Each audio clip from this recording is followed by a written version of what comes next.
Με 3 μόνο χρόνια μνημονίου έχουμε καταστροφή της μεσαίας τάξης, διάλυση των υποδομών, υγεία, παιδεία, κοινωνικό κράτος κατεδαφίζονται και παραδίδονται στο μεγάλο κεφάλαιο. Εργασιακή νομοθεσία και δικαιώματα δεν υφίστανται πλέον.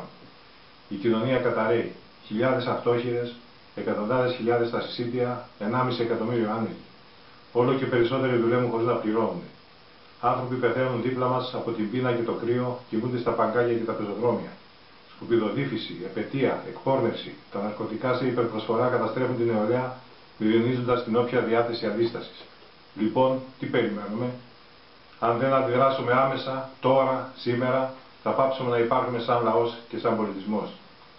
Η μόνη προοπτική για έξοδο από αυτή την τραγική κατάσταση είναι σύγκρουση, ανατροπή. Ποτέ και πουθενά, καθ' όλη τη διάρκεια του ιστορικού γίγνεσθε, δεν χαρίστηκε τίποτα.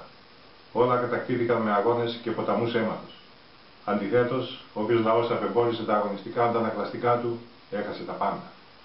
Όποιος δεν αποδέχεται τον αγώνα, όποιος προσπαθεί να αποφύγει τη σύγκρουση που μας έχει επιβληθεί, τότε απλά θα οδηγηθεί στη δουλεία με τη θέλησή του. Πρώτη προϋπόθεση φυσικά η εκδίωξη του πολιτικού προσωπικού, όλων. Παραδειγματική τιμωρία των ενόχων, δίμευση περιουσίας τραπεζών, κλεφτών πολιτικών και συγγενών τους. Έξοδος από ευρώ, Ευρωπαϊκή Ένωση και λοιπές συμμαχίες. Αναζήτηση, δημιουργία και νέων συμμαχιών. Ολοκληρωτική διαγραφή του χρέους και άρνηση κάθε πληρωμής του. Ακύρωση όλων των συμφωνιών και συμβάσεων που έκαναν εντοσύλλογες κυβερνήσεις. Ανάπτυξη με ίδια μέσα, με νέους φορείς χρηματοδότησης και με κοινωνικό έλεγχο. Οργάνωση εξ αρχής υγείας, παιδείας και κοινωνικού κράτους. Πρώτα-πρώτα σταματάμε να τους πληρώνουμε. Ούτε 1 ευρώ σε τράπεζες, εφορίες και λογαριασμούς. Δεν θα αφήσουμε να πεθάνουν τα παιδιά μας για να πληρώνουμε τους δυνάστες μας.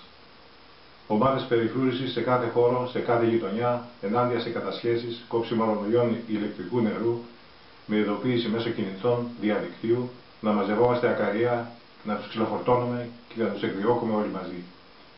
Το κίνημά μας θα βρει χιλιάδες τρόπους, αρκεί η σκέψη μας να είναι στη σωστή κατεύθυνση. Ραβδί και φτύσιμο πρώτα-πρώτα σε υπουργούς, βουλευτές, πολιτευτές, σε συνδικαλιστές και δημοσιογράφους, όπου τους πετυχαίνουμε. Ραβδί και φτύσιμο σε φορατζίδες, στους μπάτσους, στους σεκιουριτάδες, στους ελεγκτές, στους προπαγανδιστές του εχθρού, στους έμπορους ναρκωτικών, στους εισπράκτορες και σε κάθε πληρωμένο τσανάκι των τραπεζών και του κράτους. Κάνω έκκληση σε όλους τους συντρόφους που υιοθετούν την αντάρτικη δράση, ελεύθερους και αιχμάλωτους, έκκληση για ενότητα στην πράξη. Δεν έχουμε πλέον την πολυτέλεια να διαφωνούμε. Έχουμε πόλεμο. Και στον πόλεμο δεν κάνεις ψηλή κουβέντα, δίνεις μάχες.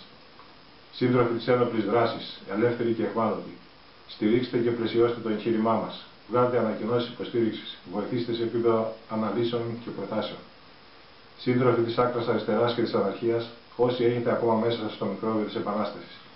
Ξεχάστε τις διαφορές και τις οριοθετήσεις. Δεν είναι καιρός για εσωστρέφεια και αυτοκατανάλωση. Είναι η ώρα της μάχης. Ο εχθρός είναι απέναντι και εκεί πρέπει να στραφούμε όλοι. Ξεκινήστε σήμερα, τώρα, πόρτα-πόρτα, γειτονιά-γειτονιά. Δεν έχουμε πλέον καιρό για χάσιμο. Δεν θα έρθει ο λαός να μας βρει στα γραφεία μας. Εμείς θα πάμε εκεί. Δική μας δουλειά είναι να ανάψουμε το φυτίλι. Σύντροφοι της μαζικής και της ένοπλης δράσης, ελεύθεροι και αιχμάλωτοι. Πρέπει να καταλάβουμε όλοι ότι τώρα είναι η δική μας ώρα, όπως το 41 ήταν του Άρη και το 21 του Καραϊσκάκη. Πρέπει να φανούμε αντάξιοι των προσδοκιών. Πρέπει να σταθούμε περήφανοι απέναντι στην ιστορία. Καλή ανάμωση στα Βουλγαράδικα.